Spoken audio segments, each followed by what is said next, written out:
Herkese merhabalar, ben Huri. Huri Metek Mutfak'ta kanalıma, mutfağıma hoş geldiniz.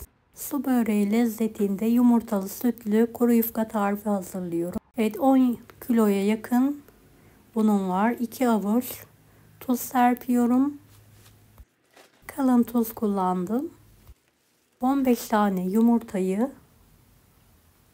1 litre sütle çırparak ilave ediyorum.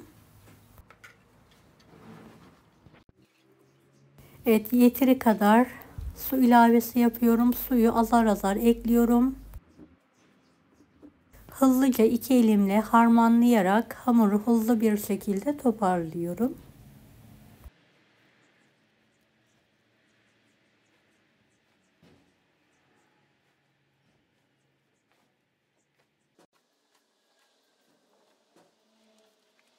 Evet, bu aşamadan sonra hamurumu toparlanana kadar su ilavesi yapıyorum.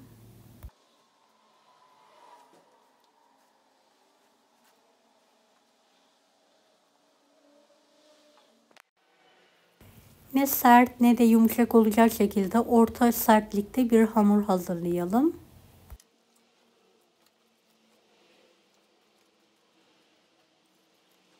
Evet, hamuru pürüzsüz olana kadar yoğurma işlemine devam ediyorum.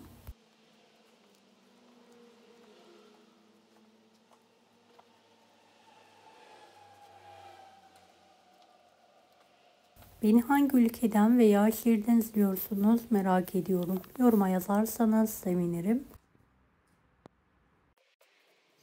Evet, hamuru toparladım. Gördüğünüz gibi yoğurma işlemine devam ediyorum. Ne kadar yoğurursak o kadar lezzetli olur.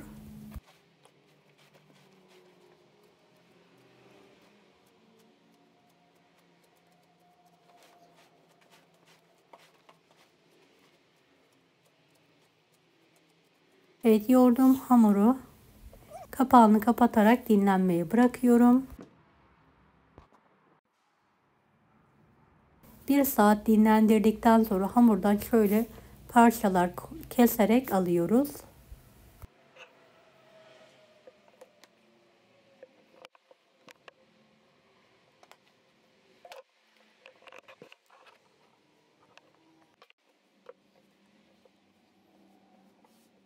Evet, un serpilmiş bir sofranın üzerine aldık ve bezeler halinde kesiyoruz.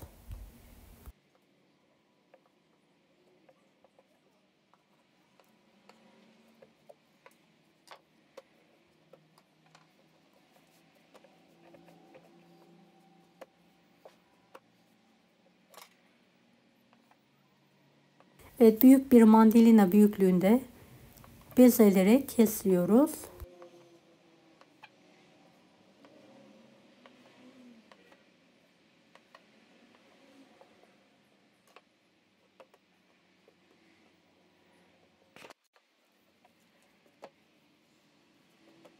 Evet, bezeleri yuvarlayalım.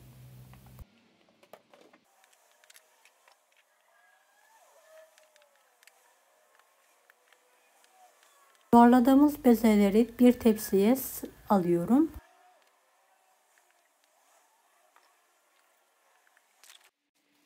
Evet, üzerine de un serperek bir poşete alarak vaktiniz varsa mutlaka bu şekilde dinlendirin. Evet, bezelediğimiz hamurları daha kolay açtığımız için bu şekilde 2 tepsi olarak hazırlıyoruz.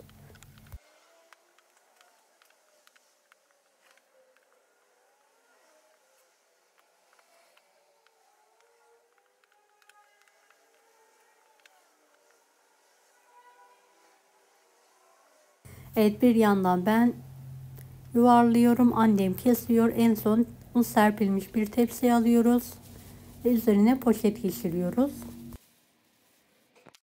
Evet, vaktimiz olmadığı için hemen açma işlemine başlıyoruz.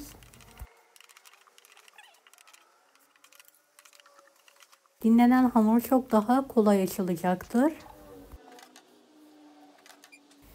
Evet, orta incelikte olana kadar açmaya devam ediyoruz.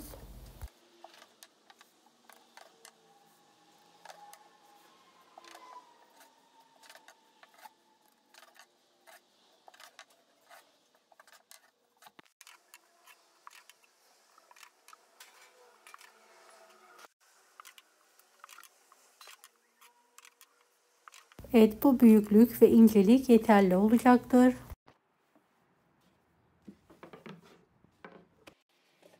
Evet, saç sobanın üzerine yufkayı alıyoruz. Arkalı önlü şöyle kabarana kadar ve kurutana kadar pişiriyoruz.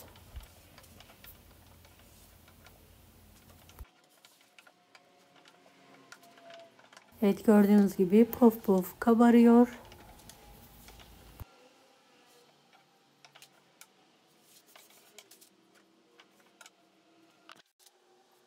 Şöyle arkalı önlü kurutalım. Hızlı hızlı bu aşamada çevirelim.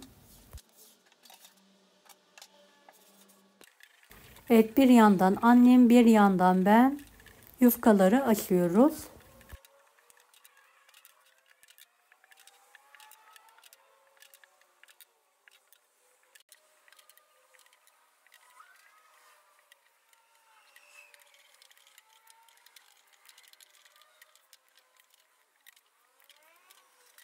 Evet, ilk hamurum biraz yamuk oldu.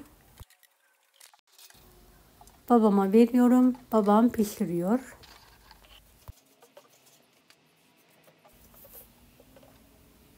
Evet, gördüğünüz gibi şöyle bir direk olacak şekilde pişirdik.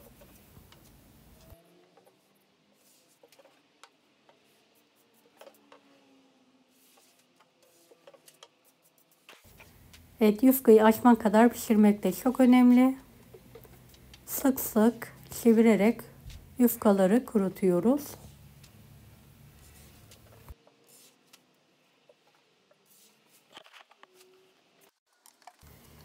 Evet, dinlenmiş hamur gördüğünüz gibi çok kolaylıkla büyüyor.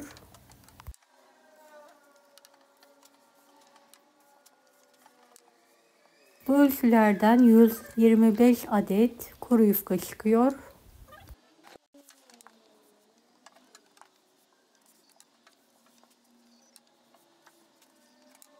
Evet, yufkaları açmaya devam ediyoruz.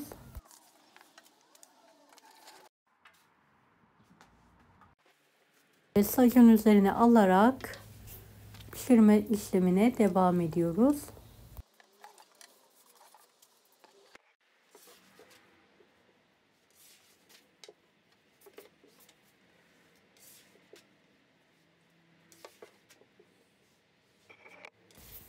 Evet, kuru yufkaları bu yöntemle pişirmeye devam ediyoruz.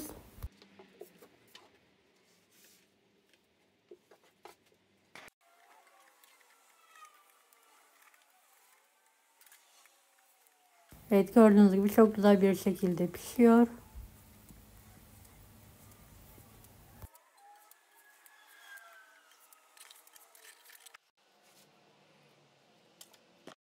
Evet, kuru yufkalarımız hazır.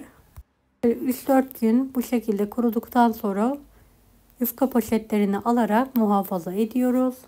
Evet, deneyecek olan herkese şimdiden kolaylıklar dilerim. Allah'a emanet olun. Hoşça kalın.